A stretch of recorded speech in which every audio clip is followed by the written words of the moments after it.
This is a TLDR tier list for next week's Mutation. This is based on solo play because your ally is a random factor that cannot be accounted for.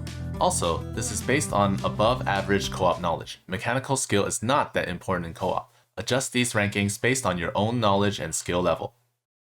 Alright, so this mutation is not difficult, it's just very annoying. So let's see. Let's start with Nova.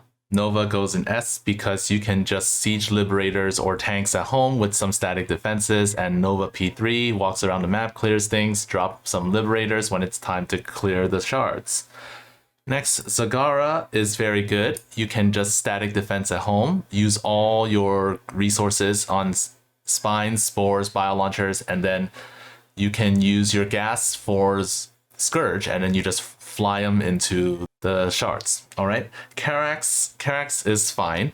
He has good defense. He doesn't have a good way to clear the shards. His best way is to use mirages, and you use like Purifier Beam to clear the nearby things, and then use mirages to poke the shards to death afterwards. And your static D at home will not care about the brootlings. Abathur, he's fine. His luring is going to be a little bit annoying. He's going to be slower because of the luring, but overall he's okay. Once you get one brutalist, you can cleave all the little broodlings to death, even if you get pulled around. Later on, you can get swarm hosts. The hosts won't get pulled, the locusts will though, and you have a lot of minerals for spines. And late game, if you don't use the swarm host route, you can get like 7 devourers with full biomass and just right click the shards and don't care about anything else. Kerrigan is bad. Well, she's B because first wave sucks. After the first wave, she's okay. She gets pulled around a lot, but yeah, you can do mostly hero only after the first wave. The first wave makes it kind of crappy though.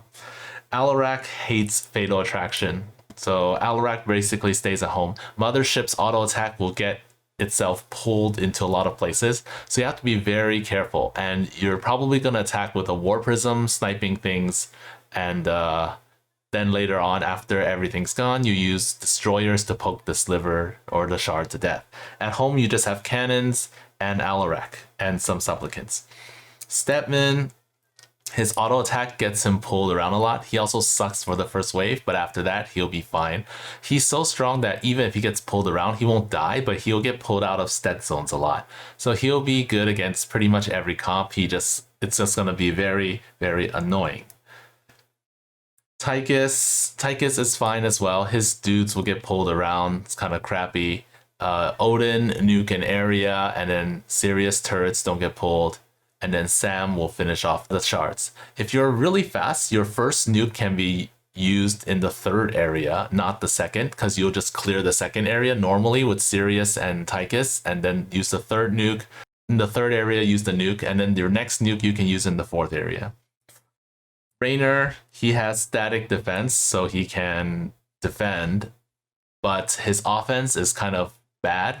So you have Vikings and Banshees, and you hope that you don't get pulled too much.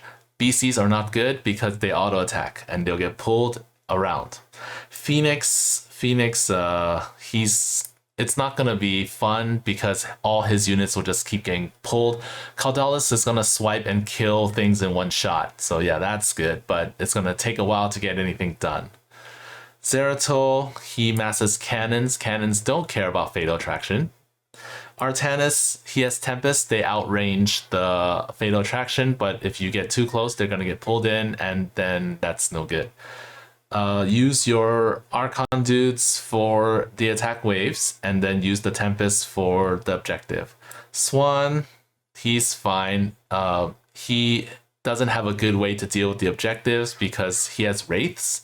And Wraiths are fine, but you need to clear all the things nearby. So you have Pulse Cannon or Concentrated Beam, and then once they're cleared, you move your Wraiths in. His static defense also has AoE, very good, so he doesn't have to worry about getting surrounded or anything. Manx, he can ESO all the things, and then for the last area, you can't use ESO Island because of Purifier Beams. So what you do is you ESO from the left natural, and then for the last area, you nuke them. If you're using P3, you nuke the shards, and if you're using P1, you contaminate a strike everything to death, and then you drop some troopers to finish them off. For Azun, normally what you can do is you time stop and kill a shard, but because of Fatal Attraction, it's just very terrible. So you might have to time stop to fight the waves and use oracles to poke the sliver of the shards so that you don't target things that you shouldn't. Stukov, he has tanks which are fine, but pushing into each area is going to be really slow. You might actually be better off using banshees because you can just target fire the sliver or the shards and then run away, and use Alexander to steal all the air units. Dahaka is fine. You just creeper host all the things. It's just kind of annoying because his impalers get pulled and everything gets pulled. The pack leaders don't. They're used to fight the waves though. Han Horner can actually stay at home for the most part. You can even use P3 for this one. Your units won't get hit by Purifier Beam if you're at home, and you can just like hang out, and if you get pulled in, that's fine. It's not too bad. And then you just strike fighter all the nearby things, then drop some